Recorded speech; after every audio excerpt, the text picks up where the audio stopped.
Bonjour tout le monde. Est-ce que vous m'entendez bien? Oui, on t'entend. Parfait, super. Donc, je m'appelle Rose Prévost. Je suis résidente en pharmacie au CHUM et je collabore au sein de l'étude de pharmacie. Donc, premièrement, en fait, j'aimerais juste commencer par vous présenter mes collègues avec qui je travaille sur ce beau projet. Donc, je vais les laisser se présenter. Allô, moi c'est Émilie Roy-Saint-Pierre, je suis résidente au CHUM aussi et j'ai la chance de faire le projet pharmacie avec ma belle équipe. Oui, bonjour tout le monde. Moi, c'est Frédéric. Je suis aussi résident en pharmacie au CHUM et je participe au projet finalement qui vous fournit la belle formation de ce soir. Merci. Allô, mon nom c'est Camilia, puis je suis résidente en pharmacie au CHUM aussi, puis je collabore avec Rose, Émilie et Fred et Azam aussi qui n'est pas là aujourd'hui. Allô, Rachel Terrien, pharmacienne. Alors, je collabore avec ces gentils et merveilleux étudiants dans le cadre du projet pharmacie. Je suis la chercheuse principale. Bonne soirée. Donc, merci à vous tous vraiment d'être présents ici ce soir. Un merci aussi tout spécial à AbbVie qui nous a offert une bourse éducative qui nous permet d'offrir de la formation de qualité aux pharmaciens du Québec. Vraiment un gros merci. À titre de rappel, la présentation est enregistrée. Donc, pour la qualité de l'enregistrement, s'il vous plaît, fermez vos micros. Si vous avez des questions en cours de présentation, s'il vous plaît, les réserver à la toute fin. Il va y avoir une période de questions. Donc, sans plus attendre, on est très content d'accueillir ce soir Philippe Arbour, pharmacien au CHUM, qui va donner la formation sur les thérapies agonistes opioïdes. Donc, je te cède la parole, Philippe, pour que tu te présentes un petit peu plus, puis tu pourras poursuivre après avec ce que tu nous as préparé pour ce soir. Oui, bon, mais merci Rose pour la présentation. Fait que bonsoir tout le monde, je suis très content d'être là ce soir avec vous. Fait que ce soir au menu, on va parler des traitements par agonistes opioïdes. On va faire, c'est quand même un bon défi de rentrer tout ça dans 45 minutes. C'est un sujet on peut en parler longuement, mais j'aimerais ça qu'on revoie ensemble toutes les options de traitement, puis les nouveautés aussi, parce que ça bouge beaucoup en dépendance dans les dernières années. Fait que voir ensemble aussi c'est quoi les nouveautés en termes de traitement puis de soutien qu'on peut apporter aux personnes qui consomment. Fait qu'on va tout aborder ça au courant de la soirée. Puis un petit mot pour me présenter, c'est ça, je suis pharmacien au CHUM en médecine interne puis en hépatologie. Mais je m'intéresse depuis plusieurs années déjà au domaine de la dépendance, fait que je collabore sur différents projets en dépendance depuis plusieurs années, notamment avec l'INSPQ, avec l'équipe de soutien clinique en dépendance et itinérance, qui fait partie de l'Institut universitaire à la dépendance. Je suis aussi chargé de cours à la maîtrise en toxicomanie à l'Université de Sherbrooke. Donc, on va débuter sans tarder. Fait qu'aujourd'hui, c'est ça, on va vous parler, c'est sûr, de crise des opioïdes.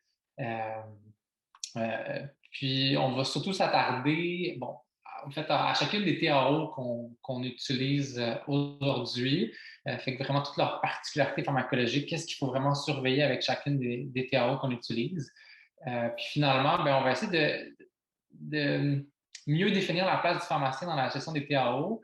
Fait que avec l'arrivée des lois 41, 31, puis tout récemment, depuis dans le contexte de la COVID, de l'exemption fédérale de Santé Canada, qui nous permet maintenant de pouvoir ajuster ou prolonger des ordonnances de substances contrôlées. Fait que où on peut se situer à travers tout ça, qu'est-ce qu'on pourrait faire en pratique? On va essayer d'aborder ça un peu en fin de présentation. Donc, dans le cadre de la présentation d'aujourd'hui, je n'ai aucun conflit d'intérêt à déclarer.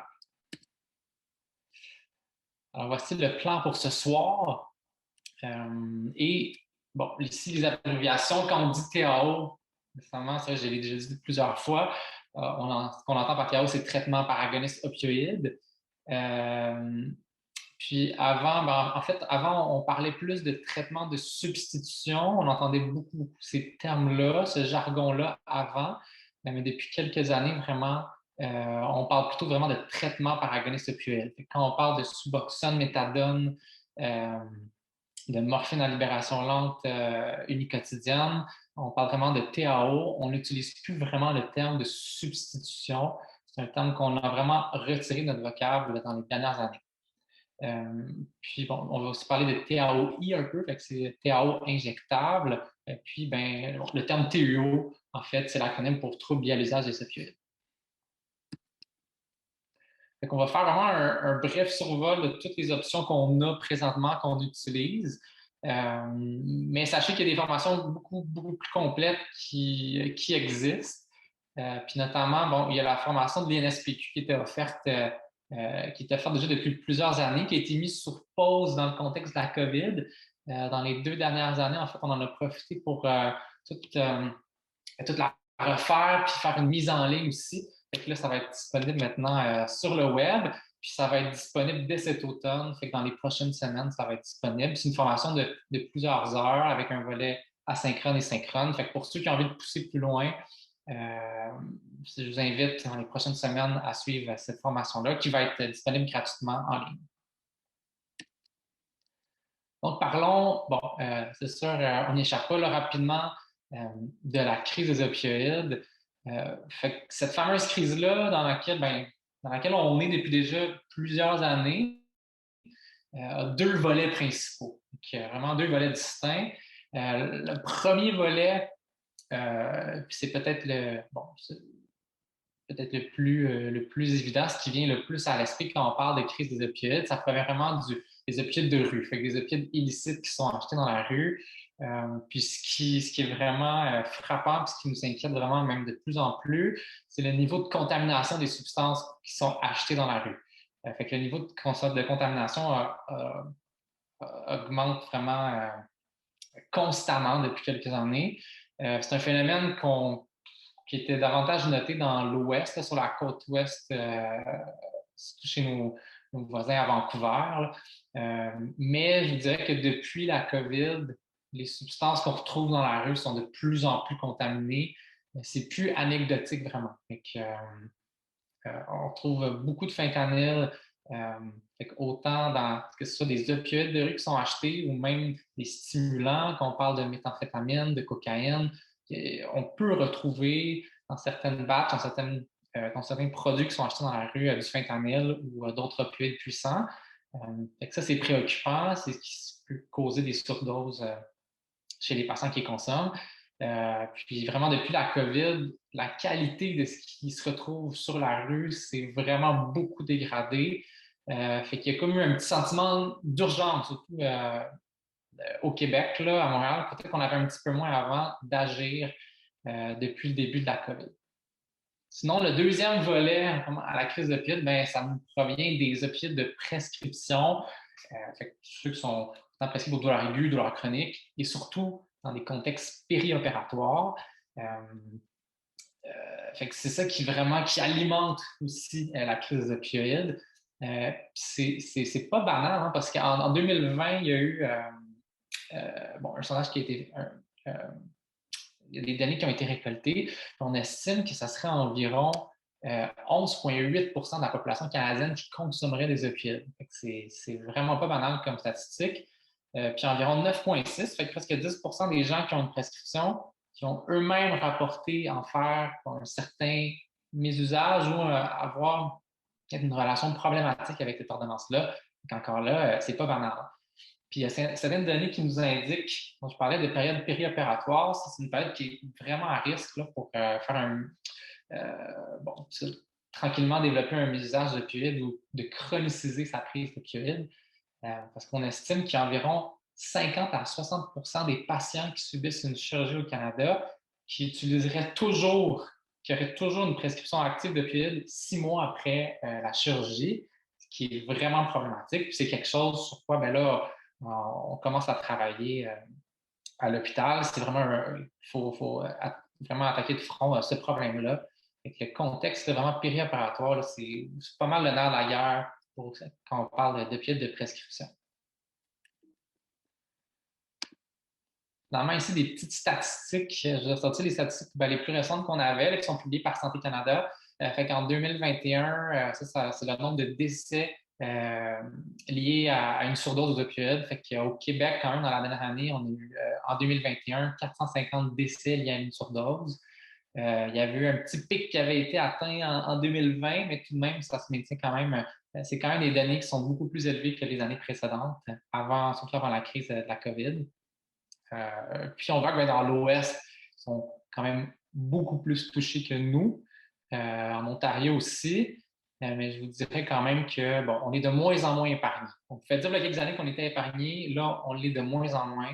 Puis on le voit en pratique. Il y a beaucoup, beaucoup plus de gens dans les dernières années qui sont exposés au fentanyl ou même qui consomment maintenant volontairement du fentanyl. On voit la tolérance aux opioïdes beaucoup augmenter dans la rue, ce qui est signe qu'ils sont exposés à des opioïdes très puissants. Puis ça, c'est quelque chose qui est inquiétant. J'en profite pour juste vous montrer quelques outils, références qui vous sont disponibles. Les dernières années, ça a été quand même riche au niveau de la création d'outils au Québec, puis des guides pour aider justement d'aider tous les cliniciens ou les pharmaciens, les homéopaticiens qui sont moins à l'aise avec les TAO. Il y a l'INES qui a publié l'année dernière un guide d'usage optimal dans lequel on aborde seulement la buprenorphine et la méthadone.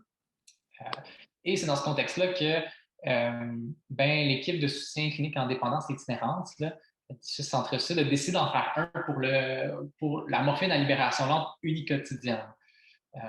Ils ont décidé vraiment de faire un guide clinique là-dessus, comme ça avait été un peu délaissé par l'INES. Ce guide-là est disponible en ligne gratuitement, qui est très pratique. Je vous invite à le consulter si jamais vous avez n'importe quel questionnement par rapport à la morphine à libération lente comme TAO. Sinon, il y a les lignes directrices canadiennes qui ont été publiées en 2018 par l'ICRAS. Puis le seul petit moment que j'apporterais par rapport à ces lignes-là, c'est qu'ils sont en train d'être mises à jour. Fait qu'on devrait voir dans les prochaines semaines la publication d'une mise à jour de ces lignes directrices-là. Donc, il y a quand même à suivre. Puis sinon, en 2020, dans le contexte de la COVID, nos instances professionnelles, nos ordres professionnels ont publié des nouvelles lignes directrices qui adressent pas mal plus seulement le service, pas mal des TAO, plus que la clinique. Donc, tout ce qui avez des questions par rapport aux services pharmaceutiques, ça va être abordé dans ces lignes-là, mais ils ont voulu évacuer un peu tout ce qui est vraiment aspect clinique, pour lesquels on se référait plus au guide de l'INES ou de l'ESCODI. Ça a été publié en 2020 dernier. Puis finalement, des lignes directrices sont toujours très bonnes, celles de la Colombie-Britannique, qui ont été publiées en 2017, mais qui sont quand même encore à jour. Puis ils ont publié une mise à jour aussi, je crois, l'année dernière, qui est disponible en ligne aussi. Bon. Donc là, la question qu'il faut se poser, c'est bien beau tout ça. On sait que des personnes qui ont un trouble lié à l'usage des opioïdes, on veut donner un traitement à un TAO. Mais pourquoi est-ce qu'on donne un TAO? La réponse est toute simple, c'est que ça a été démontré dans la littérature que c'est une intervention qui diminue la mortalité. Fait que ça, c'est très important. C'est quand même rare de démontrer qu'une intervention pharmacologique réussit à diminuer la mortalité, mais on sait que ça protège les personnes à qui on les donne. Et que ça, c'est la raison principale pour laquelle on donne ça. Ça protège contre la mortalité, contre certaines morbidités. Et on a aussi une amélioration de la qualité de vie chez ces personnes-là. C'est principalement pour ça qu'on donne des TAO aux gens qui ont des troubles liés à l'usage des opioïdes. Et puis, ça rentre un peu dans la philosophie de réduction des méfaits. C'est pour essayer de tenter le plus possible de diminuer les risques qui sont liés à la consommation de drogues qui sont achetées dans la rue, dont la transmission de l'hépatite C. Si on réussit à amener une personne à moins consommer des substances illicites, en lui donnant un TAO, c'est déjà mission accomplie. Donc, ça rentre un peu, c'est un des outils qu'on peut utiliser dans la réduction des méfaits. C'est pourquoi on utilise toujours ces traitements. Et ce qui est important aussi, je ne l'ai pas mentionné, c'est que en fait, on vise plus l'abstinence de 1, Et ce qui est formellement contre-indiqué, ce qui n'est plus fait du tout, c'est des sevrages complets d'opioïdes chez des patients. Fait que dans le temps, il fallait aller dans des centres de désintox, on appelait, puis on sevrait complètement l'opioïde, on gérait les symptômes de sevrage, puis on le laissait partir quelques semaines plus tard. Ça, c'est quelque chose qu'on ne fait plus du tout parce que c'est démontré que ça augmente la mortalité de faire ces interventions-là, parce que le risque de rechute est très, très, très grand lorsqu'on a un trouble lié à l'usage des opioïdes. Puis en cessant ces opioïdes-là d'un coup, ben, on fait seulement perdre toute la tolérance à la personne qui consomme. Puis si jamais elle rechute en ressortant du centre, elle est à risque super élevé de faire une surdose. Ça, on ne fait plus ça du tout. Puis quand je vous disais justement que nos drogues dans la rue sont de plus en plus contaminées, puis qu'on veut amener peut-être les personnes qui consomment à être de moins en moins exposées au marché de la rue, ici j'ai laissé des liens pour quelques rapports ça c'est une association, là je ne me souviens plus du nom par cœur, là, qui font la surveillance de contamination des drogues de rue. C'est sûr qu'il y a beaucoup de drogues qui sont contaminées par du fentanyl, ça on le sait déjà, mais on retrouve aussi de plus en plus de nitazène. Les nitazènes, il existe une panoplie, là, c'est une sorte d'opioïde synthétique qui, pour certains, sont encore plus puissants que le fentanyl. Fait que ça aussi, on en retrouve de plus en plus. On retrouve dans certaines substances, on retrouve un paquet d'autres affaires, là. On recommence à retrouver, puis on en a vu à Montréal, la xylazine. La xylazine, c'est un produit anesthésique surtout pour usage vétérinaire, mais c'est un agoniste alpha-2 adrénergique qui ressemble un peu à la clonidine. Donc ça, on peut en retrouver dans certaines substances. Puis ça, comme ce n'est pas un opioïde, même si on donne de l'analoxone, ça n'aura pas un grand effet pour ceux si jamais il y a une surdose à la xylazine. On retrouve beaucoup de benzodiazépines, de plus en plus de benzos, même dans les opioïdes qui sont achetés dans la rue. Et même, on peut aussi retrouver des cannabinoïdes synthétiques dans certaines substances. Fait qu'on peut retrouver un paquet d'affaires. Fait que les objectifs de traitement, quand on débute un TAO, c'est quoi notre objectif? Qu'est-ce qu'on veut gagner avec ces traitements-là? Je dirais qu'il n'y en a pas de très, très clair, très bien défini. C'est vraiment important d'établir ça avec le patient. Il faut voir c'est quoi l'objectif du patient. Parce que maintenant, on ne vise pas nécessairement l'abstinence dans une perspective de réduction des méfaits. On veut davantage, c'est sûr, établir un contact, un lien de confiance avec le patient qu'on traite. Fait que c'est important vraiment de voir c'est quoi ses objectifs à lui. Okay? Fait que si pour lui, son objectif est tout simplement de diminuer sa consommation tranquillement, juste d'acheter un petit peu moins au niveau du marché de la rue, ça sera déjà ça de gagner. Puis ce qu'il faut garder en tête, c'est que on ne vise pas nécessairement l'abstinence ou l'arrêt de consommation de drogue de rue chez tout le monde. Okay? C'est vraiment à définir avec le patient, mais c'est plus nécessairement ça. C'est sûr que c'est ce qu'on aimerait dans un monde idéal, c'est ça qu'on veut, mais c'est pas nécessairement un objectif qui est, dans le fond, primordial. Okay? Le but, c'est vraiment de faire le contact avec le patient, l'accompagner dans ses démarches, puis tranquillement, mais si ça peut nous mener à une abstinence, tant mieux, mais c'est sûr qu'on ne veut pas sauter d'étape. Puis, ce qu'il faut savoir aussi, c'est qu'il y a des rechutes, ça va arriver. Des patients qui, même s'ils réussissent à arrêter de consommer, qui recommencent, des choses, ça peut arriver et que ce n'est pas synonyme d'un échec de traitement. Okay? Parce que le TRO, c'est une maladie chronique, puis on le voit très bien, il y a des changements neuronaux permanents qu'on observe chez ces patients-là. Fait que c'est une maladie chronique. Puis des rechutes, ça va faire partie de leur parcours, ça pourrait arriver, mais c'est ça. Le rôle, dans le temps de professionnel de la santé, mais c'est de les accompagner du mieux qu'on peut là-dedans. Ici, je vous montre un peu, pour les approches de traitement, une image qui nous provient des lignes directrices canadiennes, publiées en 2018. Fait que pour donner une petite idée un peu des lignes de traitement qu'on a. Par contre, j'aime de moins en moins parler de vraiment première, deuxième ou troisième ligne de traitement. Je pense que de plus en plus, là, on essaie d'individualiser notre choix de traitement plutôt que de suivre des lignes. On essaie vraiment de voir les préférences du patient puis voir ce qui conviendrait le mieux au patient. Mais c'est sûr que si la personne qu'on traite est d'accord de recevoir de la buprenorphine naloxone, bien, la buprenorphine naloxone, comme c'est notre option la plus sécuritaire, qui nous offre le plus de souplesse, qui est le plus facile à gérer, bien, c'est sûr qu'on va prioriser cette option-là. Si ça ne convient pas, que le patient, que la personne est plus ou moins intéressée à l'essayer, bien, on devrait quand même pouvoir passer à nos autres lignes de traitement, soit la méthadone ou la morphine à libération lente. Je vous montre ça à titre d'information. Peut-être que ça va changer avec la nouvelle mise à jour des lignes directrices.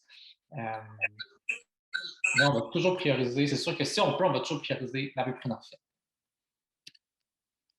Et ce qui m'amène à parler justement de la buprenorphine que vous connaissez sûrement déjà. Au niveau de la pharmacologie, vous savez sans doute, c'est un agoniste partiel des récepteurs mu. C'est une molécule qui a une très, très, très, très forte affinité pour les récepteurs aux opioïdes. Qu'elle va être en mesure de tasser à peu près n'importe quelle molécule qui va se retrouver sur les récepteurs mu. C'est pour ça que si on débute trop rapidement la buprenorphine chez quelqu'un qui consomme toujours activement, on risque de lui causer un sevrage, juste parce que ça va réussir à tasser tous les opioïdes qui sont déjà sur ces récepteurs. Puis comme ça va moins bien activer ces récepteurs, on va le faire tomber en sevrage provoqué. Ce qui est intéressant avec la buprenorphine, c'est qu'on a aussi un effet au niveau d'antagonisme au niveau des récepteurs kappa, des récepteurs opioïdes kappa. Puis ça, en fait, ça pourrait nous permettre d'éviter le phénomène d'hyperalgésie secondaire aux opioïdes qu'on note souvent avec la prise chronique d'opioïdes. Chez des patients en douleur chronique qui prennent des opioïdes de longue date et qui ont suspecté une hyperalgésie, ce serait intéressant de le passer, par exemple, à la buprenorphine. Ça pourrait avoir des bénéfices à ce niveau-là. Maintenant, buprenorphine, c'est bien dans la mode, c'est qu'on a de plus en plus de formulations qui sont disponibles et heureusement qui ont été acceptées par l'INES et qui sont maintenant couvertes pour la plupart par la RAMQ. Là, on a les comprimés, les films buccaux, les implants sous-cutanés, les injections sous-cutanées et depuis longtemps, on a aussi des timbres, mais à de très petites doses. Donc, on utilise seulement en cas de douleur chronique légère à modérée. Je voulais vous montrer ici, puis ça, c'est un concept vraiment important avec la buprenorphine. C'est de savoir un peu, en fonction de la dose qu'on donne, à quel point on sature nos récepteurs aux opioïdes mu. Okay? C'est une info qui est très utile un peu à maîtriser, surtout si on a à gérer la douleur aiguë chez des patients qui prennent la buprenorphine. Parce que là, ici, vous voyez le diagramme, il y a le pourcentage, la proportion de récepteurs mu qui sont disponibles en fonction de la dose. Évidemment, plus on augmente la dose, moins il y a de récepteurs libres. Mais si on regarde, mettons, avec une dose de 8 mg, qui est assez standard, qui n'est pas une dose très élevée, on a quand même environ peut-être 12 à 34 % des récepteurs qui sont disponibles. C'est déjà pas beaucoup. Puis au fur et à mesure qu'on augmente les doses à 16 mg, on pourrait dire qu'on aurait peut-être environ 10-15 % de récepteurs libres. Puis, si on a des doses plus élevées que ça, là, même 24-32 mg, on se rapproche beaucoup du zéro. Même si on donne des opioïdes par-dessus la buprenorphine à des doses élevées, là, les opioïdes, ils ne pourront pas se lier à ces récepteurs-là, fait qu'ils n'auront pas de grand effet. Donc, au niveau de la buprenorphine, c'est vraiment pour information que j'ai rentré ça, là, mais il y a on peut utiliser de 3 différentes façons la buprenorphine. Si on veut le donner juste pour de l'analgésie, on n'a pas besoin de saturer tous nos récepteurs. Donc, on peut donner des plus petites doses là, de buprenorphine. Si on veut seulement contrôler des symptômes de sevrage, on peut saturer environ à 50 à 60 % nos récepteurs. C'est d'autres de 4, 6, peut-être max 8 mg par jour. Si on veut vraiment bloquer les effets, là, bloquer complètement les effets des opioïdes, venir saturer nos récepteurs, on va donner des doses vraiment de 16 mg et plus. Pour débuter la buprenorphine, on a deux approches différentes d'induction. Celle qu'on connaît mieux, peut-être, c'est l'induction standard. L'induction standard, ça permet, c'est un outil quand même super intéressant parce que ça nous permet d'introduire la buprenorphine super rapidement. Pour une induction standard, puis je vous invite à consulter le guide de l'INES, vraiment, qui explique bien comment le faire, là. En fait, on attend que notre patient soit en sevrage, puis dès qu'il y a un sévrage léger à modéré, et qu'on mesure avec l'échelle de CAUS, l'échelle qui nous permet de mesurer justement la sévérité de sevrage aux opioïdes. Donc, on a un CAUS entre 8 et 12 qui est léger à modéré. On débute une buprenorphine. Ça, c'est pour pas qu'on cause un sevrage provoqué, fait qu'on attend que le patient soit en sevrage déjà. Puis, on peut titrer rapidement les doses en temps de 48 heures. C'est assez rapide, efficace, sauf que l'inconvénient, c'est qu'il faut que notre patient soit en sevrage quand on débute le traitement. Ça pouvait limiter beaucoup l'utilisation de la buprenorphine. Il y en a beaucoup qui c'était très pénible pour eux de devoir passer à travers ça. C'est très souffrant de passer à travers un sevrage. Il y en a qui ont très, très peur de ça. Il y en a beaucoup que ça a découragé. De là est née un peu l'idée d'une induction par microdosage. Une induction par microdosage, puis ça c'est malheureusement pas abordé dans le guide de l'INES. C'est chez des patients qui consomment déjà des opioïdes, surtout des opioïdes à longue action, ou chez des patients qui sont sous un autre TAO qu'on veut passer à la buprenorphine, qui sont par exemple sous méthadone ou de la morphine longue action. Ça va nous permettre l'initiation en douceur. Avec de très petites doses de buprenorphine, très tranquillement, pour tranquillement, on va tasser, mettons, si on a un patient qui est sous méthadone, là, tout doucement, je vais mettre une toute petite dose au début. Je vais tasser un petit peu de méthadone à la fois des récepteurs. Un petit peu. Là, je vais augmenter ma dose tranquillement de jour en jour. On en tasse un petit peu plus, Puis, ça fait en sorte que notre patient ne ressentira pas le symptôme de sevrage quand on débute comme ça. En général, en dedans d'une semaine environ, d'une induction par microdosage, on réussit à débuter une pleine dose de buprenorphine sans causer un sevrage précipité. Et ça, on le voit de plus en plus. Sans doute que peut-être vous avez déjà vu ça même en communautaire. Ça, c'est vraiment à privilégier si on a un patient qui prend soit des opioïdes à longue action ou qui prend des hautes doses d'opioïdes, pour qui ça serait difficilement pensable de causer un sevrage là, pour débuter un traitement. Ici, je vais vous montrer un peu un exemple de microdosage. Il existe plusieurs recettes pour le microdosage. Je vous dirais qu'il y a des médecins qui ont leur propre recette. Il n'y a pas une recette qui a été étudiée, qui est standardisée. Mais c'est sûr qu'on commence à avoir des données quand même sur le microdosage, là, mais on n'a pas vraiment une recette fixe. Ça peut varier d'une personne à l'autre. Mais en général, on débute tranquillement dans la buprenorphine de jour en jour. On laisse l'autre opioïde prescrit, on le garde idem, on n'y touche pas du tout. Puis une fois qu'on a rendu à une dose assez satisfaisante de buprenorphine, qu'on a une bonne quantité de récepteurs saturés, en général, après une semaine, là, on cesse complètement l'autre opioïde. Maintenant, un petit mot sur les nouvelles formulations. On a l'implant sous-cutané et l'injection sous-cutanée, qui sont tous les deux des médicaments d'exception maintenant à la RAMQ. Ça, c'est super cool, super intéressant. Ça nous permet vraiment d'assouplir le cadre chez des patients peut-être pour qui l'adhésion est plus difficile, qui pensent moins, qui ont une précarité sociale, qui pensent moins à bien prendre leurs médicaments, qui ont des horaires atypiques pour qui prendre un médicament peut-être à la même heure, devoir aller à la pharmacie fréquemment, c'est plus difficile. Ou même chez qui on suspecte qu'ils fassent un mésusage dans leur TAO, ça permet d'utiliser ces formulations-là. L'implant sous-cutané, je dirais, ça ne s'adresse pas à beaucoup de gens.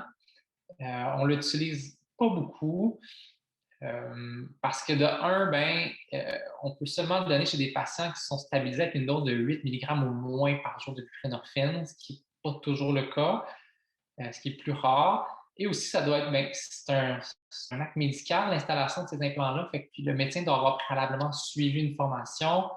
C'est assez invasif. Puis aussi au retrait, en fait, c'est 4 petits bâtonnets qu'on insère dans le bras. Puis au retrait, des fois, ça peut être un peu difficile à retirer. Après le 6 mois, il peut y avoir beaucoup de fibrine, ça peut être plus difficile. Fait que c'est pas, je pense pas que c'est quelque chose qui va être appelé à être très populaire. Mais par contre, plutôt l'injection sous-cutanée, elle, je pense que sa popularité va grandir de plus en plus. En fait, c'est une injection à chaque mois de buprenorphine, une injection sous-cutanée au niveau de l'abdomen. Puis une fois que c'est injecté, ça forme une matrice, un gel qui, lui, va tranquillement diffuser sur 28 jours. Puis ce qui est intéressant, c'est que dans les 14 premiers jours, si jamais il faut arrêter une exposition à la buprenorphine pour une raison X, on peut retirer manuellement avec une incision. Un médecin pourrait retirer la matrice gélifiée. C'est seulement dans les 14 premiers jours. Puis avec les injections sous-cutanées, selon les concentrations plasmatiques qu'on atteint, là, on peut s'attendre à une saturation pas mal importante, même très complète de nos récepteurs mu.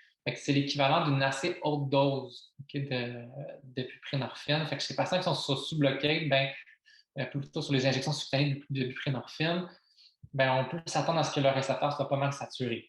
L'analgésie pourrait être un enjeu chez ces patients-là. Puis, on peut les débuter aussi rapidement que si un patient qui est stable depuis 7 jours sous buprenorphine, on peut déjà débuter les injections sous-cutanées. On n'a pas besoin d'attendre longtemps avant de débuter ça. Et finalement, les films qui sont depuis tout récemment cette année disponibles, qui sont sur la liste de la RAMQ, les films buccaux. Les films buccaux, peuvent être intéressants chez certaines personnes qui tolèrent moins bien la dissolution des comprimés, surtout ceux qui ont des hautes doses, puis qui ont beaucoup de comprimés, que ça peut être très long à dissoudre. Ça peut être intéressant chez eux. Par contre, il faut savoir qu'ils sont pas assez longs aussi à dissoudre les films. C'est pas si rapide que ça, là. Ça peut prendre quand même quelques minutes. Mais quand même, il y en a peut-être certains qui vont préférer. Puis maintenant, si c'est disponible, on peut les utiliser. Par contre, ce qu'il faut faire attention, ça c'est rapporté par la monographie, c'est que si on passe de l'un à l'autre, c'est pas nécessairement la biodisponibilité n'est pas nécessairement équivalente d'une formulation à l'autre. Les films buccaux, surtout s'ils sont donnés par voie buccale et non sublinguale, fait que ça peut être juste buccale sur la joue, la langue. Chez les doses qui sont plus élevées, même les doses de 12 mg et plus, la compagnie a noté une augmentation d'en moyenne 25 de la biodisponibilité, ce qui est non négligeable. Il faut être prudent quand on passe vraiment d'une formulation à l'autre. Par contre, la monographie ne suggère pas d'ajustement de dose d'une formulation à l'autre. Juste que si on passe de comprimé à film, on serait mieux de garder au tout début la voie sublinguale pour laquelle on note moins de variations. Et surveiller les signes de surdosage. Je crois que c'est plus rare avec la buprenorphine, avec notre effet plateau, c'est plus rare qu'on ait des signes de surdosage, mais quand même à surveiller. Si on passe de film à comprimé, si on fait l'étape inverse, là, il faudrait peut-être surveiller plus les signes de sous-dosage. Fait que s'assurer que peut-être qu'il faudrait, dans certains cas, augmenter légèrement la dose. Mais encore une fois, on change tout simplement la d'administration puis on fait un suivi. Il n'y a pas d'ajustement de dose d'emblée qui est recommandé par la compagnie. Et finalement, un petit mot sur la gestion de la douleur aiguë chez les patients sur buprenorphine. Je ne cacherai pas que ça représente quand même un défi, parce que si on vient saturer pratiquement tous nos récepteurs opioïdes mu, si on a besoin de donner des opioïdes à courte action, ils vont être moins efficaces chez ces patients-là s'ils reçoivent des hautes doses de buprenorphine. Ceci étant dit, avant, ça plaisait à l'esprit de baisser la dose de buprenorphine ou de même cesser la buprenorphine avant une intervention chirurgicale. Maintenant, sachez que ce n'est plus recommandé du tout de faire cela parce qu'on a observé dans la littérature plus de rechutes chez les patients chez qui on cessait ou on baissait la dose de buprenorphine d'emblée. Et fait que il y a plus de patients qui rechutaient après la chirurgie. On recommande maintenant de garder vraiment la buprenorphine idem Et vraiment, si après la chirurgie, ben, l'analgésie n'est pas optimale, on ne réussit pas vraiment à bien soulager notre patient, là, ben, on pourrait, tout en s'assurant de mettre en place un suivi, là, baisser un peu la dose de prénorphine, libérer un peu plus de récepteurs mu, puis donner des doses d'opioïdes de courte action. Et des fois, il faut augmenter quand même pas mal les doses de courte action. Fait que ça, c'est une option possible, mais on ne cesse plus d'emblée le prénorphine en vue d'une intervention chirurgicale. Fait que la clé, c'est vraiment d'optimiser les co-analgésies. Anti-inflammatoires, si ce n'est pas contre-indiqué, Tylenol. Nous, à l'hôpital, si on a besoin de donner des épidurales ou des blocs locaux, on va prioriser, on va s'assurer de donner de la kétamine ou des agents non opioïdes. On essaie vraiment d'optimiser les co-analgésies chez ces patients-là. On a passé un gros bloc sur la prénorphine, mais c'est la molécule la plus, quand même, molécule super intéressante, qui a beaucoup de choses à dire. Méthadone, je vais être beaucoup plus rapide. C'est une vieille molécule que sans doute vous connaissez tous assez bien, qui est un opioïde synthétique qui est agoniste des récepteurs mu. Et ce qui est intéressant avec cette molécule-là, c'est son antagoniste des récepteurs NMDA, qui est un atout si on a de la douleur neuropathique et qui peut être intéressant aussi pour, dans le fond, empêcher le développement d'une hyperalgésie secondaire aux opioïdes. Mais qui est aussi un choix intéressant en hyperalgésie secondaire aux opioïdes. La méthadone, c'est un bon choix. On a une petite inhibition de la recapture de la sérotonine et de la noradrénaline, qui n'est pas très importante, mais qui est quand même décrite avec la molécule. Et on a deux énantiomères. L'énantiomère R, c'est surtout elle qui active les récepteurs mu, et le S, davantage les autres mécanismes d'action, et qui est aussi davantage responsable de l'augmentation du QT. Chez qui on a de la méthadone? Principalement chez des gros consommateurs d'opioïdes. Les mu-lovers qu'on appelle, c'est des gens qui ont besoin que leur récepteur mu soit complètement activé. Ils ont besoin d'un agoniste complet pour être confortables, sinon autrement, ils ne seront pas confortables. Fait que ces patients-là, la méthadone va être un bon choix. Si on a de la douleur neuropathique concomitante et qu'il ne faut pas oublier, il faut vraiment fractionner notre dose en plusieurs prises par jour pour avoir une efficacité en douleur. Mais chez ces patients-là, ça pourrait être intéressant. Ou des patients vraiment qui ne veulent pas de buprenorphine, chez qui ça ne les intéresse pas. Donc, la préférence aussi a un impact. Ce qu'il faut retenir, les petits messages clés en rafale, là, méthadone, super grande variabilité interindividuelle. L'absorption varie énormément d'une personne à l'autre. On commence toujours avec des petites doses et on titre graduellement à chaque 5 à 7 jours parce que ça a une longue demi-vie. On baisse la dose si on a plus que 3 jours ou plus de mission de dose. Augmentation possible du QT, vous le savez sans doute. Puis parfois, c'est ce qui limite vraiment notre augmentation de dose. Des fois, on ne peut pas augmenter davantage la dose, même si le patient n'est pas confortable parce que son QT est trop haut. Et c'est notre TAO avec le plus haut risque d'interaction. Fait qu'il faut peut-être rester un petit peu plus vigilant chez les patients qui ont le méthadone pour la recherche d'interactions médicamenteuses. Et là, je n'irai pas en détail là-dessus. On pourrait mettre la présentation disponible sur la plateforme web là, du projet de recherche. Mais ici, j'ai mis quelques données avec certains médicaments. Mais ce qu'il faut être le plus prudent, c'est les inhibiteurs puissants du 3 à 4, surtout les antibiotiques ou antifongiques. Ça peut augmenter l'exposition à la méthadone. Fait que ça, il faut être très prudent. Le Biaxin, l'artemisine, c'est jamais une bonne idée chez un patient sous méthadone. Fait qu'attention aux inhibiteurs du 3 à 4. Et les inducteurs, évidemment, il faut être prudent aussi. Mais je vous laisserai consulter plus tard, peut-être plus en détail, les données pharmacocinétiques sur ces interactions. Maintenant, on passe à la morphine à libération lente mini-quotidienne, ou qu'on a appelé, on s'est beaucoup questionné sur quel nom on voudrait lui donner sans toujours nommer le nom commercial, ce qu'il faut éviter de faire. Qui soit facile à retenir. Puis, on a décidé de l'appeler la MLU, MLLU, pour une morphine libération lente mini-quotidienne. C'est un acronyme qu'on veut utiliser de plus en plus, que la MLU. C'est des capsules de morphine libération lente sur 24 heures. Et vous connaissez sans doute bien la morphine, et que je ne m'y attarderai pas trop. Mais ce qu'il faut savoir, c'est que même si c'est libéré sur 24 heures, une fois que la morphine est libérée, elle a une très courte demi-vie. Même si c'est un médicament de 24 heures, une fois que la morphine est disponible, elle est absorbée, elle a une très courte demi-vie, puis ça, il faut en tenir compte si jamais on omet des doses, s'il y a une omission de dose chez nos patients. On va y revenir. Là. Ici, j'ai montré un peu les différences au niveau de la pharmacocinétique entre les différentes formulations de morphine. Puis, il y a eu une rupture de stock l'année dernière de la morphine à libération lente uniquotidienne. Puis, on passait tout le monde à de la morphine en comprimé aux 12 heures là, à libération prolongée. Puis, on voit que ce n'était pas nécessairement si fou que ça de le faire parce que les paramètres pharmacocinétiques sont quand même assez semblables entre les deux formulations.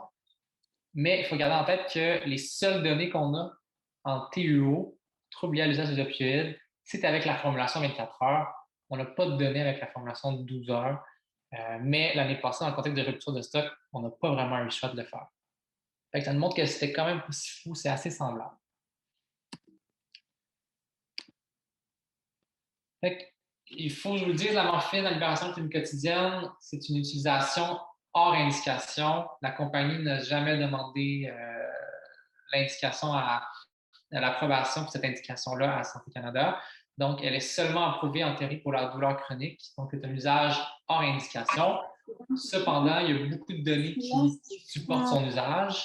On a plusieurs essais randomisés, 5 plus gros essais randomisés contrôlés. On a des méta-analyses aussi qui ont été publiées.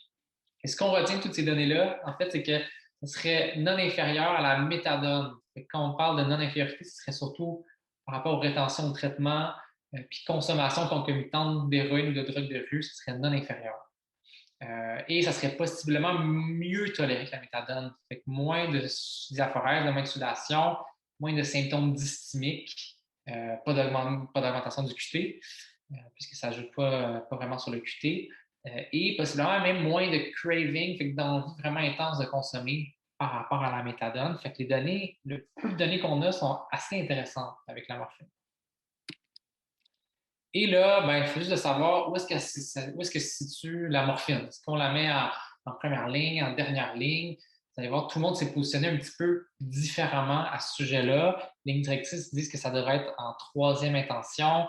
Les lignes directrices de l'OPQ-CMQ, en fait, des ordres professionnels disent que ça devrait être réservé en cas d'échec ou d'intolérance à buprenorphine et à la méthadone.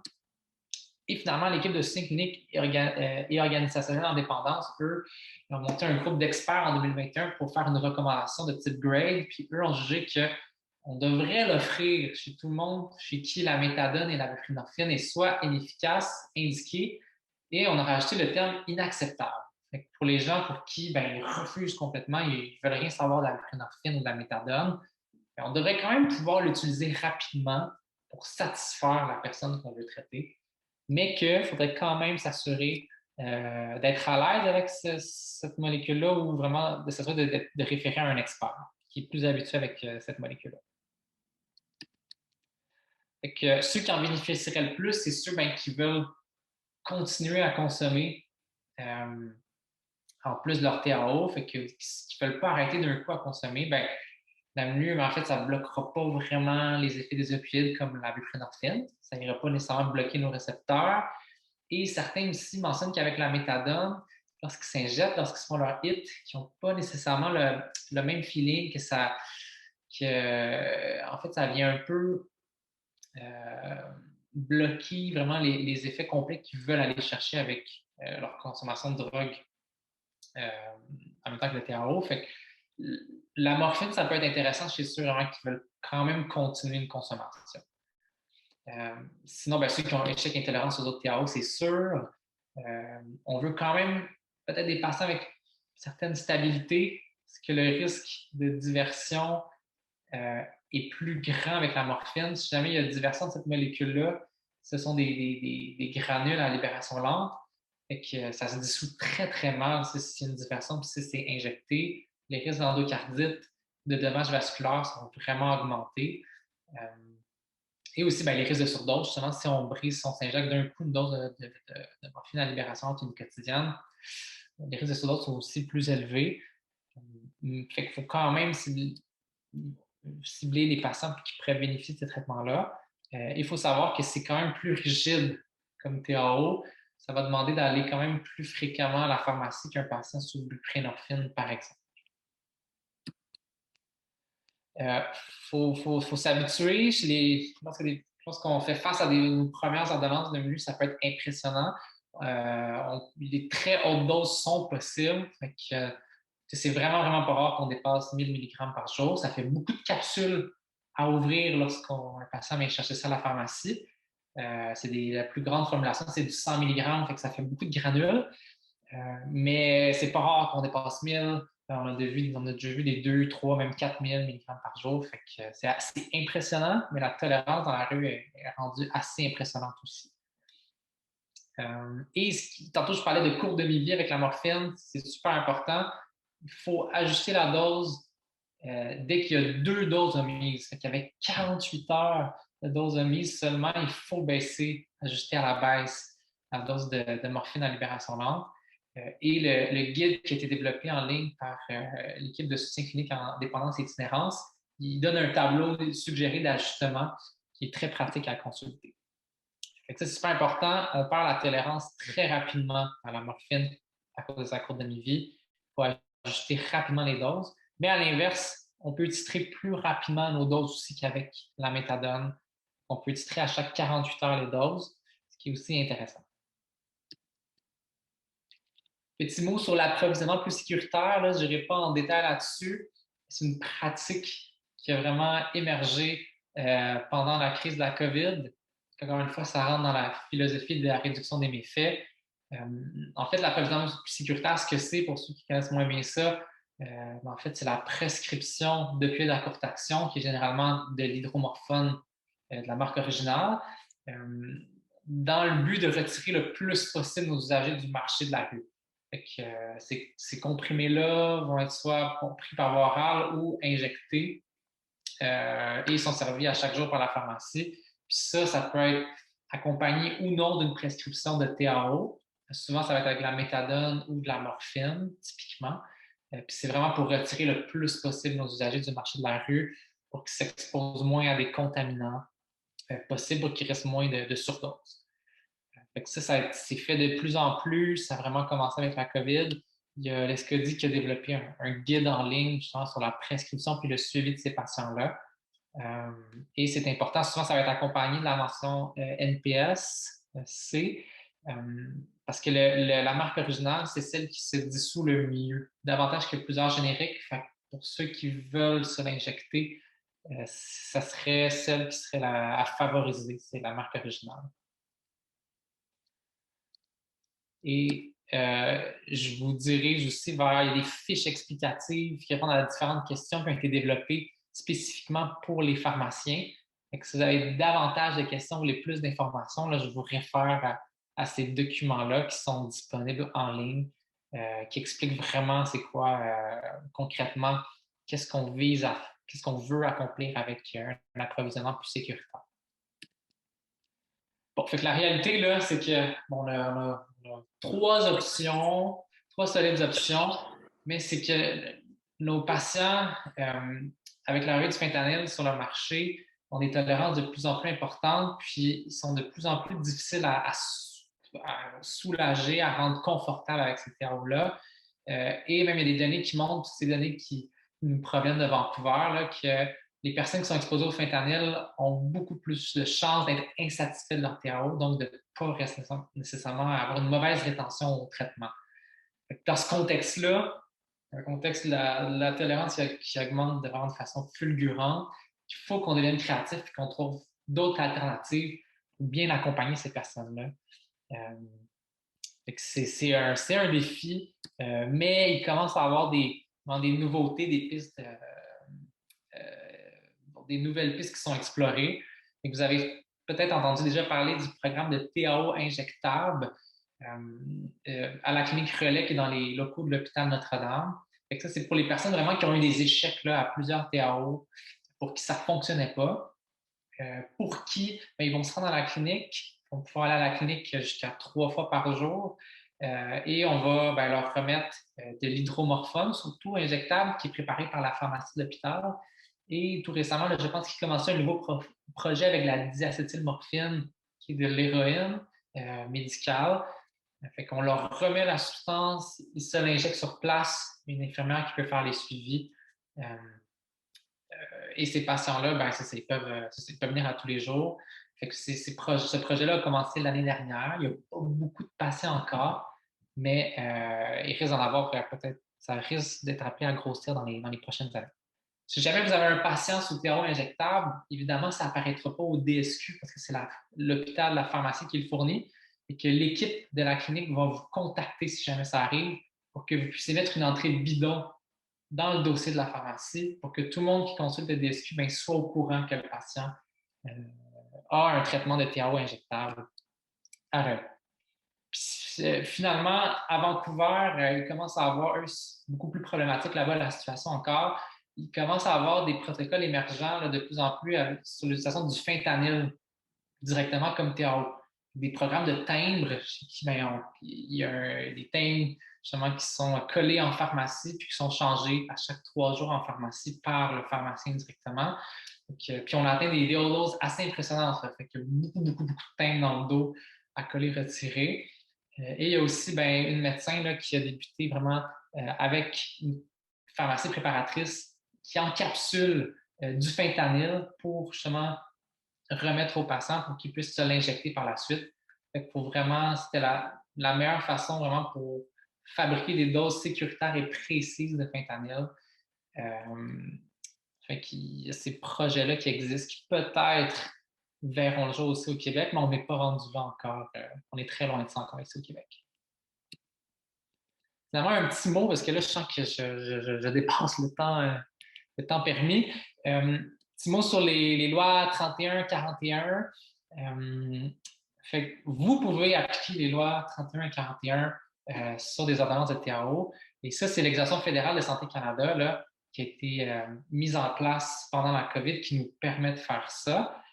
Sachez que là, elle a été prolongée jusqu'en septembre 2026. Jusqu'en septembre 2026, vous le savez sûrement, le pharmacien peut maintenant ajuster ou prolonger des ordonnances de substances contrôlées, ce qui inclut les TAO. Si jamais on a un rendez-vous médical qui est repoussé, manqué, vous pourriez prolonger une ordonnance de TAO.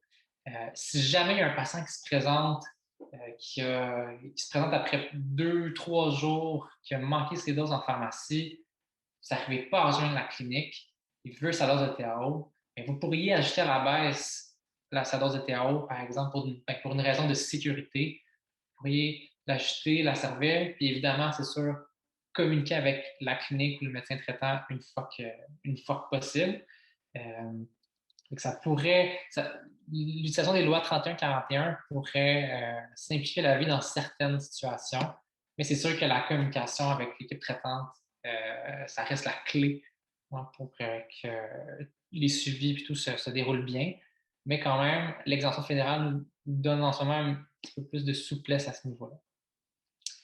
Ça serait